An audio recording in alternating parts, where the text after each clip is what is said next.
Hi everyone, this is K. Kumar, co-founder of Balances and an IIT BHU graduate. This video is part of series of how to do backtesting using Python. We'll be covering and doing backtesting of futures, options, and equity stock strategies of the Indian markets.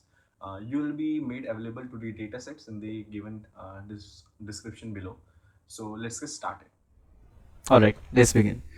Before moving ahead, just to take a simple note that this is a simple strategy and it is only for educational purpose.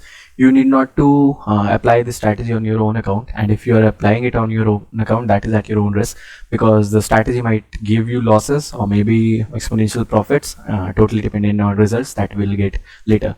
The technical indicators that are required for this strategy are 5 EMA and 11 EMA. We are using exponential moving averages for this particular backtest and understanding how to proceed. The second is the rules of the strategy. We'll be following a simple rule, that is when the 5 EMA crosses the 11 EMA from below, we'll initiate a buy trade, and vice versa. When the 5 EMA crosses from above, we'll initiate a sell trade or maybe square off.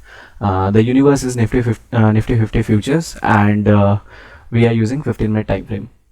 In order to explain this particular more, the yellow line over here represents the 5 EMA, whereas the 11 EMA is represented by blue line.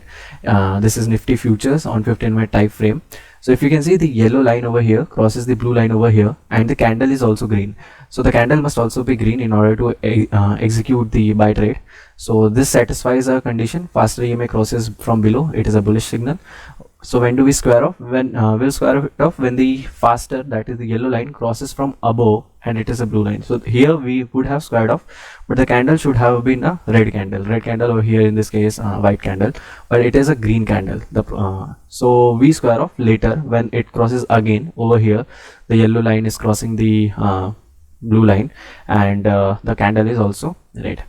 About the data, that where will you get the data for this particular backtest? You can download the data from the given link in the description.